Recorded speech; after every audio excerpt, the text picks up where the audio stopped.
So many people are, for whatever reason, led to believe that you get up to the top of this hill and then that's it, da-da, and then of course they're disappointed and perhaps even depressed and disillusioned when that's not the case. Newsflash: we are all teachers, we are all learners. We will be learning until the end of time.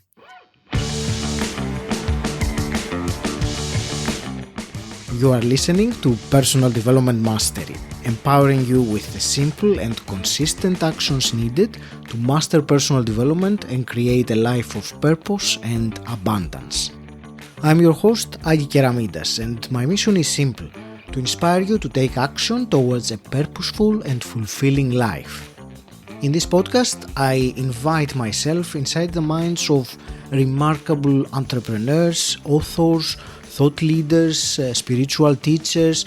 So if you're ready to find practical insights that you can implement right now, make sure you follow the podcast and get the episodes as soon as they are released. This is the second part of my intriguing conversation with Martin O'Toole. In the previous part, we discussed how to die happy. And if you haven't listened to that yet, go to the previous episode 316. Today we discuss happiness, presence, and more. Let's dive right in.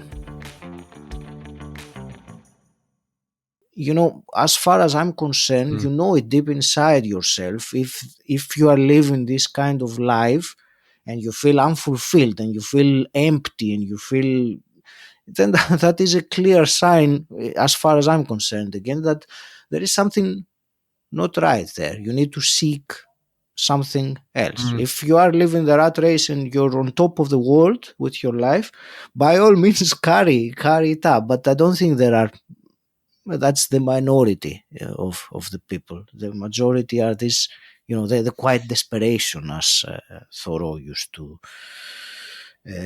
say. No, that's actually you make an interesting point. One of the things that I'm keen to talk about as well is what happiness is and what happiness is not.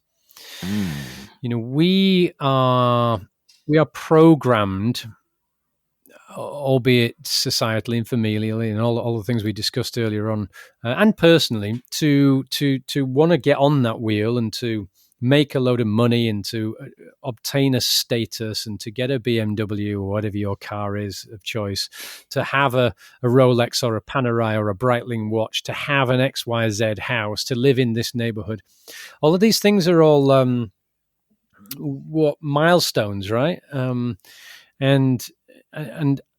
I would argue that they're all illusory milestones, and I say that not to criticize financial success or to criticize the idea of being motivated to do things. I'm a former business owner of multiple businesses, so I understand business and I understand the need for comfort. And of course, we must earn money to obtain comfort. But I think fundamentally the point is that we have some funny ideas about what success is and about what happiness is. Because if we're seeking happiness externally from form, from the watch, the car, the state, the job, the salary, other people as well, then we're in danger of clinging on to illusions. And there was the 13th century Sufi poet Rumi said it best when he said, "Maybe you are searching among the branches for what only appears in the roots." And I remember coming across that particular prose early on in this journey, and then taking a cold, hard look at myself and looking at my past and realizing, God, that's me, isn't it? That's all I've done. I've just spent my whole life seeking happiness externally from other people, from things, hoping that these things were going to create my identity, that they were going to give me a sense of self. But in reality, they are not us. We are not our stuff. We are not our job. We're not 99% of the things that we actually think we are. So it's something I'm usually quite keen to discuss on this level, and of course it's in the book as well, because some people do genuinely think they are happy on the face of it, and of course a little bit of defensiveness comes out, doesn't it? I'm happy. I don't need you to tell me how to be happy. I am happy. Okay, well, perhaps you are. Perhaps you fundamentally are. But let's talk about what happiness actually is, because I'm not talking about your job.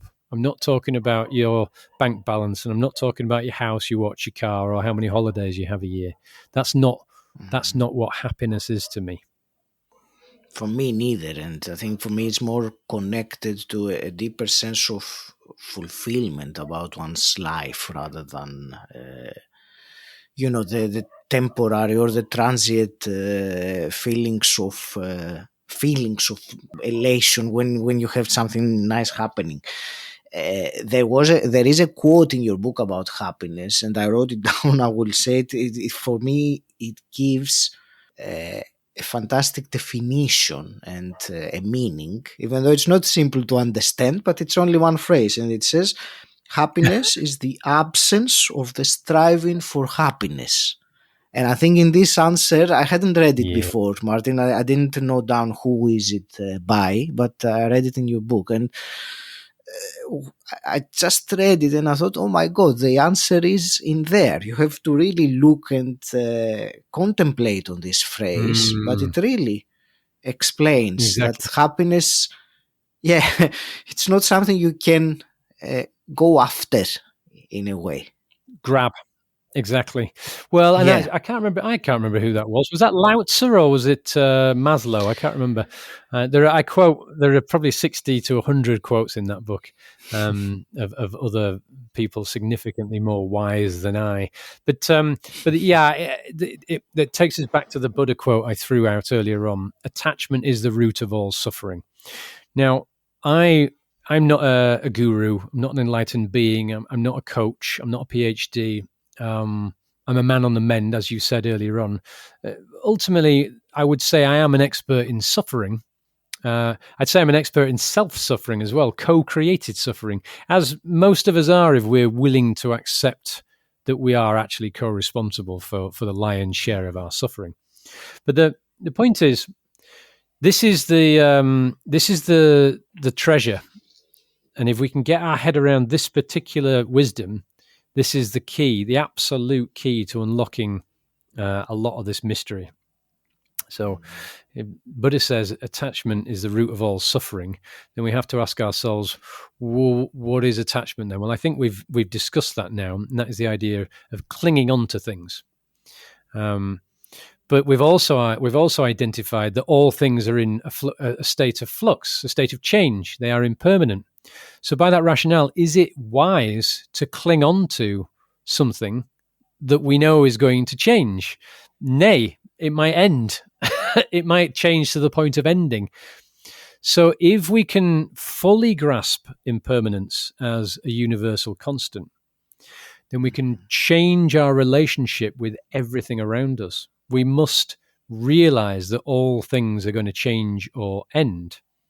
Therefore, we cannot cling to them. And it's in the clinging that the suffering, where the suffering is born. So we've to try to reframe everything we think we know about our relationship with everything in our world, and we've to stop clinging to them. We can connect, of course. I'm talking about your husband or your wife here as well right now, or even your children. And of course, some people might say, "Oh, we talked about my children dying," but they're going to. So we must have that conversation, because if we keep shutting ourselves down every time we start to have this conversation, then we will never ever grow individually or collectively. What's the point, you may ask? Well, the point is really simple, and you already alluded to it at the beginning of this conversation, Aggie. If we can do all of that stuff that I just suggested, and I know it's not a 10-minute job, it's a task. There's a lot of work that has to go into this. Then suddenly we become present.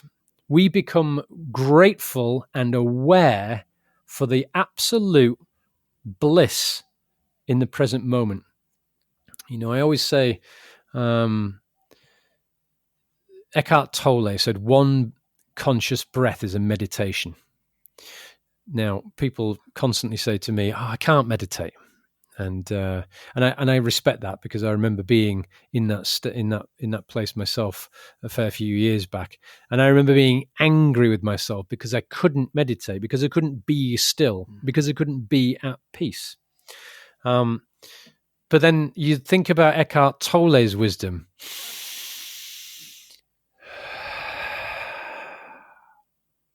What happened just then? Nothing. Absolutely nothing. I wasn't thinking about anything. You might have been thinking, what the hell's Martin doing? And maybe the audience was. But maybe some people actually caught the breath as well and went, oh yeah, that's nice. Let's do that. Let's have a conscious breath.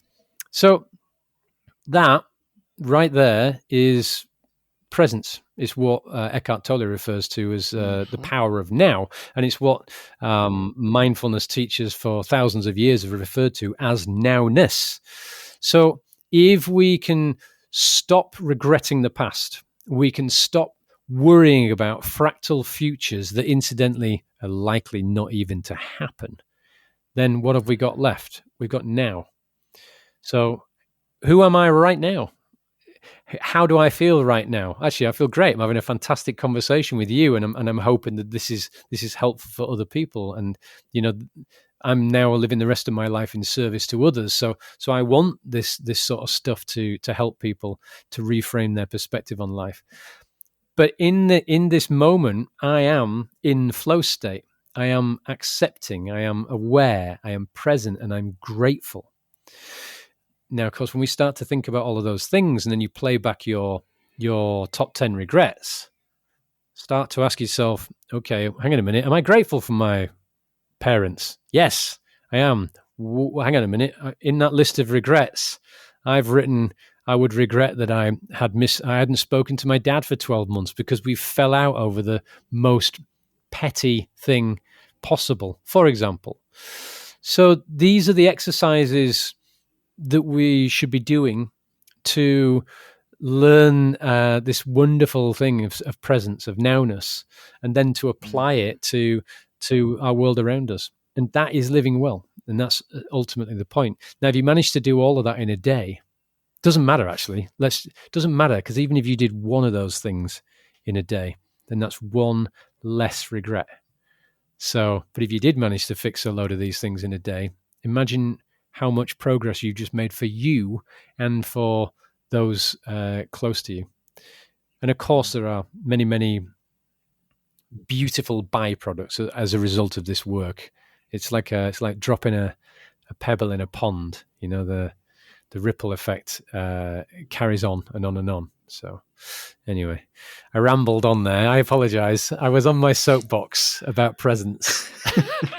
No, not at all. Not at all, Martin. I was enjoying listening to it, and I was thinking also when you stopped for the breath and that moment of presence, and how important it is, and how it has the power to really break everything that was happening, and I mean mentally happening in your inner world, in your inner experience, just breaking it and giving it an opportunity to have something different, because you got unstuck of whatever was happening there. So it is key just to that moment, that stopping, that breathing, that presence. It can open up and a whole new world on the other side. And the more this is practiced and done, the more it becomes like a constant ideal state, a second nature. Indeed, it might be difficult in the beginning,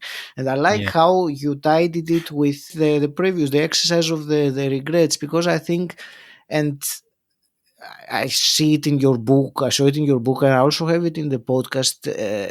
I want always to give some tool, some technique, something implementable to do, because it's not about the theory, it's not about the information. There is all the information is out there. There are, I don't know how many books are there, Martin. I don't know if you know the total number of all books that have been written. There must be, I Many. don't know how many, yeah, how many hundreds of millions or whatever. So the knowledge is there.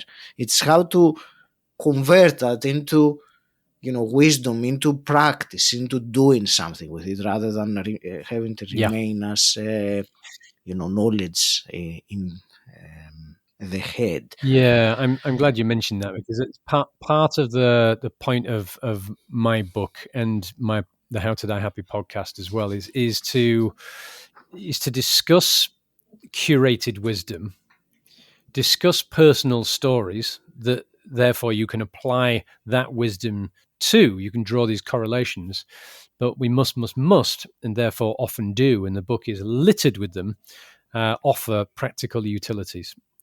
I think I've read. It's funny because I never read a self-help book before all of this happened. I mean, I'm 47 years old now. I don't think I'd read a self-help book before I was 40. No way.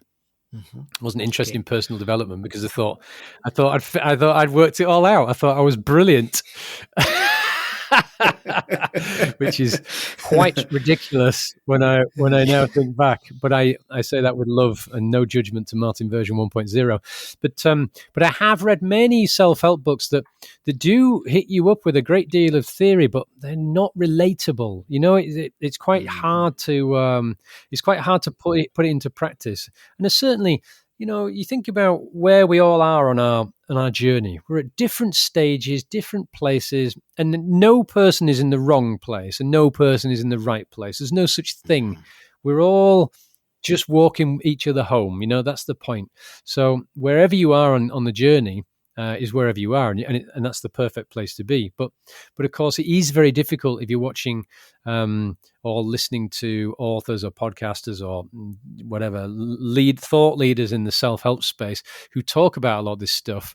And it might feel actually quite impossible to achieve. And then therefore a lot of people just think, well, actually I'm not going to bother because I don't know, I can't see a possibility from me getting from there to there. I don't see it. And I think that's where the use of practical utilities is absolutely paramount. So there are plenty of those in the book as well. Absolutely, thank you for reiterating the importance of it, and I will leave that as an exercise for the listener that contemplate on the regrets that one might have if their life was about to end.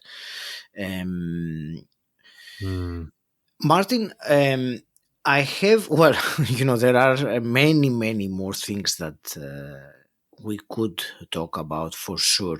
I have some questions that I will ask you in a moment, just some quick questions, shall we say, that I always ask to my guests. Before I do that, I would like to ask you where would you direct a listener who wants to find out more about you, the podcast, the book? What's the best place or places to go? Yeah, great question. Well, the book is called How to Die Happy. It looks like that. You can find it on Amazon, Barnes and Noble, Waterstones, many other online platforms. There is an ebook version, like a Kindle thing. There is an audio version, so you can buy it on all the audio platforms as well. And the audio version I narrated. My partner Jules has read all the meditations and the breathwork sessions in there. And actually, I recorded many sounds of the nature around Indonesia. We've traveled all over Indonesia, and I took a very expensive sound recorder, and I've recorded, the jungle, for example, or the rainforests of Batu Karu. So you can hear those sounds in the background if you choose to get the audiobook. I figured Bali had provided a seat of healing for me, so it was only right that I shared that with audio listeners of the book. I am on Instagram, which is Martin O'Toole. The podcast is How to Die Happy _podcast, or you can find the book at howtodiehappybook.com or the podcast, How to Die Happy podcast.com.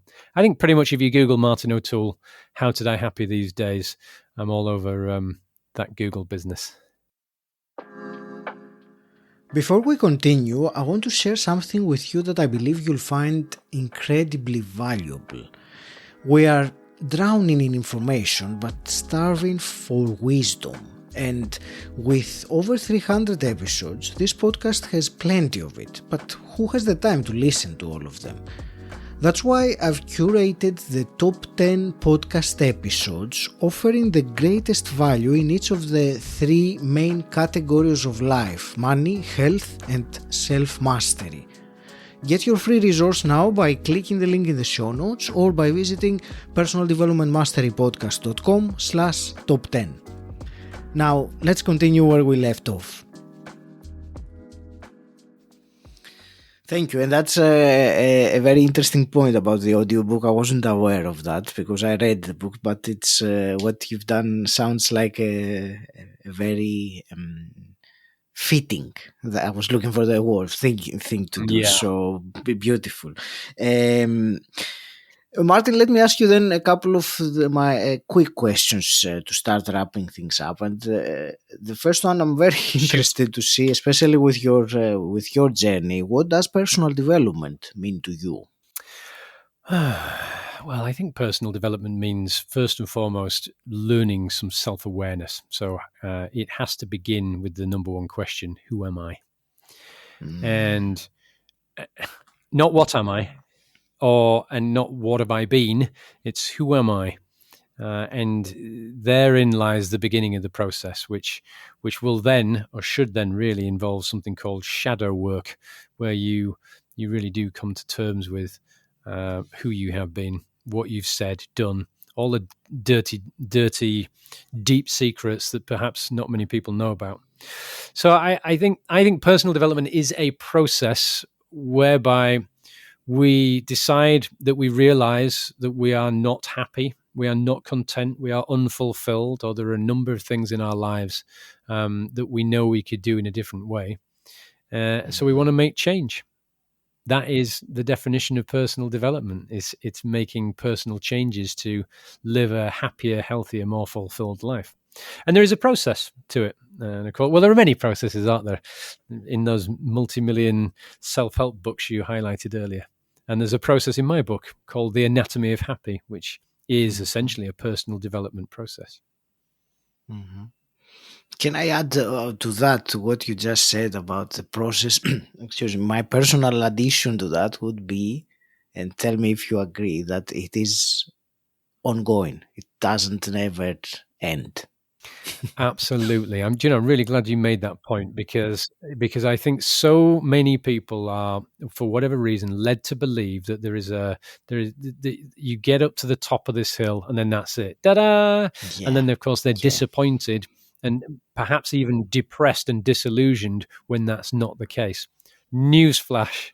We are all teachers. We are all learners. We will be learning until the end of time.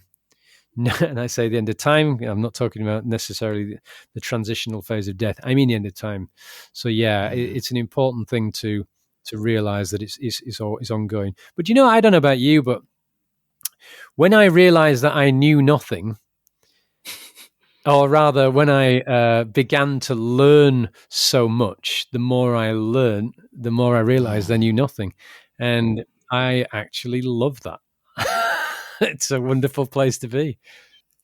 Yeah, well, it was Socrates which said that there's one thing I know, that I know nothing. So if that yes, the more you know, it's tempting to start assuming that you have all the answers, but that's you either have to be a guru or a very stupid one, and I don't know many gurus. Yeah.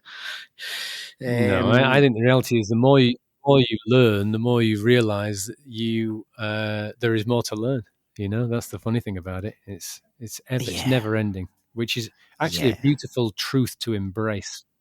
And I will add, you said earlier on, there was something about happiness, about achieving happiness or lasting happiness. I don't remember the phrase that you used, and I think what we were just saying now is again appropriate, that there is no point where you do achieve the happiness, and then you have to do nothing and the happiness is always there. It is something that, yes, you learn the process of doing it and then you keep on doing it. It is, I don't know if the word effort is the best word to describe it, but there is certainly an element of doing actively being happy rather than, it's Yeah, yeah, switched yeah, on. yeah. Yeah. Well, the Taoists have a beautiful word, and it's Wu Wei, and Wu Wei means effortless action, which essentially is another way of saying flow state. And I think that would be an appropriate way to describe the kind of action that you're talking about, because it's effortless. Mhm. It's not. It's something that you must. Well, Wu Wei or flow state really it sits at the converging point between discipline and surrender. So if we've got the utilities, those tools in our box, the discipline, and then we've got this acceptance of impermanence and all these other things that we've talked about, surrender, that's where flow exists. I often say happiness is, if we agree, which I think we do, that all things in this world are impermanent, then we must also agree that happiness is impermanent, right? Mhm. Mm. But here's the paradoxical, beautiful truth about that. If we know that, then paradoxically, we can still be happy because we know that happiness is just around the corner. So, how do I even know what happiness is? I don't even know what happiness looks like unless I know what sadness looks like, right? Just as I Yeah. don't know what black is without white. We live in a realm of duality, of polarity. The two must exist together, and I Mhm. don't know when it happened and how it happened, but we've been programmed to believe we should just be seeking the good stuff all the time. Well, newsflash: if we had the good stuff all the time, then we wouldn't know it was good stuff. There would be no distinction. So we have to have the ups and downs to appreciate the ups and downs, if that Mhm. makes any sense whatsoever. And all of that is really where we can actually achieve ongoing happiness. And it's what I Mhm. call the Zen Ven: awareness, acceptance, gratitude, and presence. So once you've done all that foundational work to get up the hill, if you like, then every day we must be working with awareness, acceptance, gratitude, and presence in every moment. And that's how we can actually achieve a good degree of, shall we say, contentedness, shall we say, maybe stillness or peace, Mhm. mindfulness, rather than happiness, which I think gets that word has a lot of pressure, doesn't it? It brings so much pressure with it. Absolutely. And Martin, let me ask you one last hypothetical quick question. If you could go back in time and meet your 18-year-old self, what's one piece of advice you would give him? Learn to love. That's Thank all you. I'd tell him. Maybe I'd tell him Thank to you. buy Bitcoin as well, but buy Bitcoin, and I'd tell him when to sell it as well. But yeah, learn to love. There's a chapter in the book, Woulda, Coulda, Shoulda, talking about regrets. And of course, many people spend a lot of time saying, "Oh, if I could go back to that time and make a different choice, then I wouldn't be in this blah blah blah." I wouldn't want to upset the timeline that got me to this place now. So I don't regret anything of my past, because as much as it was a hell of a life, with an awful lot of pain and suffering, a lot of it co-created, um, the entire experience has been laced with lessons. And in recent years, I now embrace those lessons. So I've gone from being the guy who used to say, "Why is this happening to me?" to now saying, "What is this teaching me? What's the lesson here?" And that doesn't matter what it is. I'm looking for the lessons. So, I even found myself saying a few years back, "Thank you for the gift of trauma." And I was referring to my whole family life and, Mhm. growing up as a kid. So, yeah, all I would say to 18-year-old Martin is learn to love, because fundamentally that's really all we are all here to do. And I think we also have quite a perverse relationship with the concept of love, which, similarly to happiness, could be we could scratch the surface and dig a lot deeper to fundamentally understand it. Martin, I want to thank you very much for a truly fascinating conversation. I enjoyed it, and I hope we have given some expansion, something we have added something. I believe we have. Thank you very much. It was really a pleasure. I will leave it to you with your parting words or final thoughts on what we discussed about. Yeah, well, thank you for having me, first and foremost, Aggie. I've really enjoyed talking to you. I always enjoy talking to you, though. You've got a wonderful way, and I'm sure your audience feels exactly the same way as I do. I find you very pacifying to listen to. So thanks for having me on the show. I think I would just leave people with the fundamental thought that Lao Tzu once said, "The journey of 1,000 miles begins with a single step." And I think one of the many reasons why we don't do this work, this personal development work, is because it looks like an impossibly long and unachievable journey. Or we might say, well, it's too late for me. And I'm here to say it's not too late. I'm 47 years old. And they say you can't teach an old dog new tricks. Well, this old dog taught himself new tricks. Only a few years ago, I had a loaded shotgun to my face, and I was this close from blowing my own brains out. And now, fast forward to 2023, age 47, I'm on a podcast talking to a really cool guy about a book that I've written about this stuff. I live in Bali. I'm engaged to this incredible yogi. We've got 2 dogs. The sun's shining. I've got breath in my lungs. I'm so, so grateful to be alive. So fundamentally, I want that idea for everyone. I want anybody and everybody to know that they can embrace change at any time, even if it's in the last breath. So, let's do it. Thank you. Thanks for having me. And thanks for listening to me, everybody. Thank you for listening, and I hope you got valuable insights from today's episode. Follow Personal Development Mastery in Apple Podcasts or Spotify so that you get notified each time a new episode is available. If you already follow the show, then share it with a friend who you think will benefit from listening. Until next time, stand out, don't fit in,